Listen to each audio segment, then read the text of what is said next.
Cinquième édition du prix littéraire Mohamed Dib. Je l'ai annoncé en sommaire, c'est vrai, la semaine dernière nous recevions le chargé de communication donc, de ce prix. Et bien là, comme promis, ils sont là, les deux lauréats. La troisième n'a pas pu être parmi nous, en tout cas on la salue. Et on va parler bien sûr de ce prix Mohamed Dib. Avec nous, Mohamed Salah Karef, bonjour. Bonjour, bienvenue parmi nous. Merci. Alors vous êtes lauréat du prix Mohamed Dib, vous êtes cadre de Sonelgaz. Absolument. Vous avez l'habitude d'écrire. Oui. Voilà, et on va en tout cas on va parler de votre prix.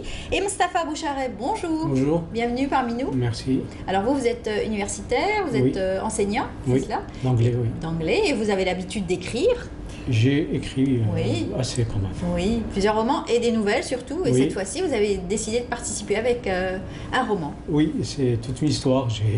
C'était une participation qui s'est faite par hasard. J'ai lu un article sur le prix Mohamed Dib qui avait été reporté de février à avril. Et j'avais un manuscrit et je me suis dit pourquoi pas l'envoyer.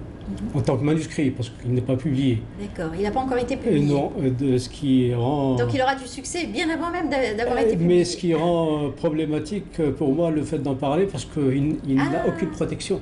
Ah d'accord, on va pas trop en parler, on va juste parler, éventuellement on va survoler peut-être. Voilà, je préférais parler de mon parcours plutôt. Bien sûr, on va parler des autres livres, mais surtout de votre envie de participer et surtout d'accompagner votre nom, hein, cet illustre homme de lettres qui est donc Mohamed Dib. Dont le nom brille au firmament de la littérature algérienne et universelle. Voilà, d'expression française, tout à fait. Alors vous avez eu plusieurs ouvrages, entre autres Fièvre d'été, Ciel de feu, c'est cela, et des recueils de nouvelles, Ombre dans le désordre, de la nuit, La troisième moitié de soi, voilà, plusieurs donc les transformations du verbe être par temps de pluie. D'accord, très bien. Et vous partagez ça avec vos étudiants? Non, pas vraiment. J'ai aussi un autre recueil de nouvelles qui est pas une traduction, mais une réécriture de certaines de mes nouvelles en anglais. D'accord. C'est publié en Inde. C'est très bien. Waouh. En plus. Voilà.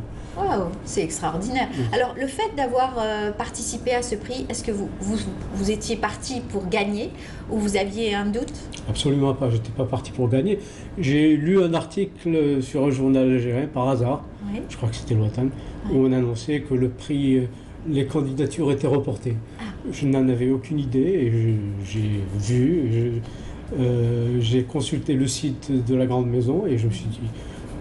J'ai participé, j'ai envoyé le manuscrit, mais au vu des noms des gens qui participaient, publiés, connus, je me suis dit, j'ai aucune chance. Oh là là, et pourtant, voilà, ça a été un beau résultat, puisque vous-même, vous avez participé en tant qu'anonyme, et vous avez donc vous n'êtes pas très très connu, on va dire, mais aujourd'hui, votre écriture a payé.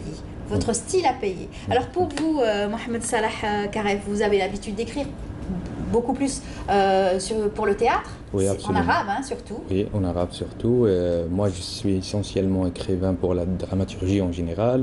Je viens juste aussi de terminer un texte de court métrage. Alors, c'est vrai, c'est mon premier texte narratif. Mon premier texte parce que l'art narratif, c'est dangereux pour un écrivain débutant en dramaturgie.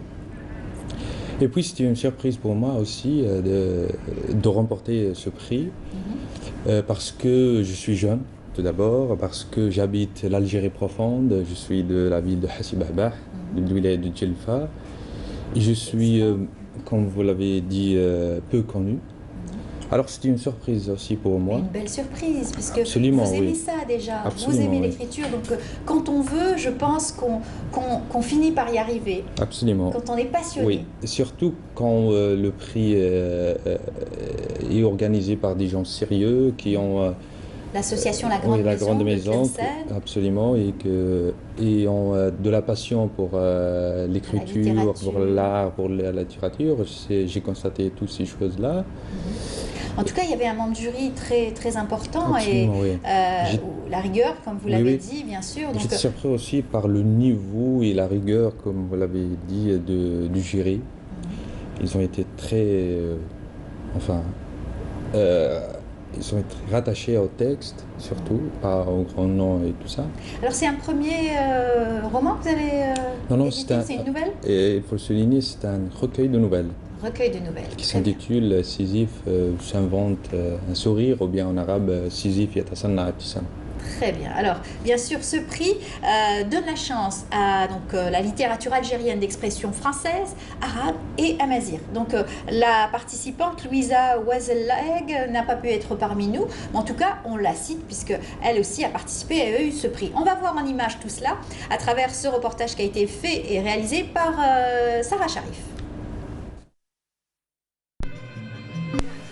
C'est la 5e édition du prix Mohamed Dib de la littérature. Organisée par l'association La Grande Maison, la cérémonie a été l'occasion de rendre un vibrant hommage à des symboles de la littérature algérienne contemporaine comme Mohamed Dib, Assia Djebbar ou encore Moufdi Zakaria et d'autres noms d'hommes de lettres.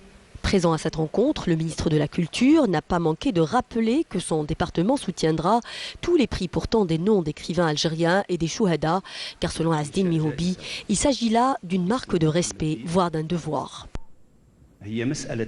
Je soutiendrai matériellement et moralement ces distinctions pour assurer la pérennité de tous les prix dédiés à des symboles de la littérature algérienne contemporaine comme Mohamed Dib. Ce prix bénéficiera de toutes les garanties pour assurer son succès. Le lauréat d'un prix est un auteur qui débute sa carrière, mais son nom restera lié à celui de Mohamed Dib, un homme de lettres et un créateur de renommée internationale.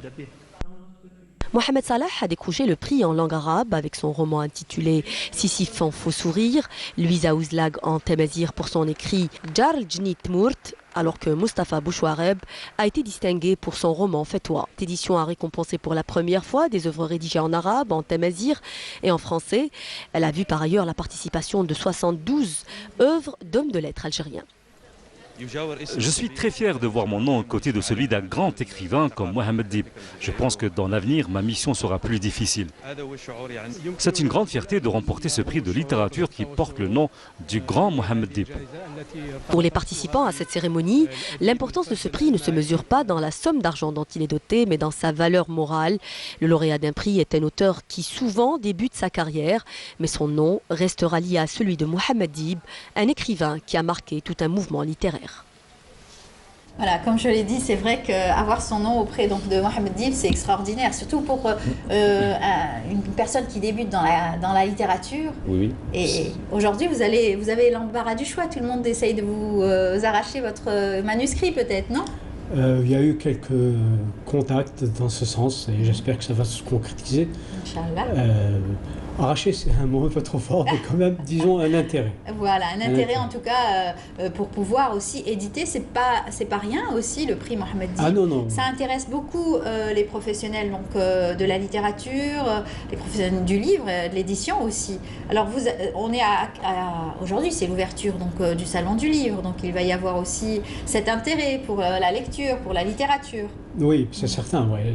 Même un engouement pour la littérature, la lecture. Je suis moi-même un grand lecteur et amateur de littérature, évidemment. Et ça vous a donné envie de continuer cette oui, ça vous a boosté carrément. Oui, parce que j'avais un petit peu, pas délaissé, mais je m'étais un petit peu éloigné de la littérature. J'avais repris peu à peu.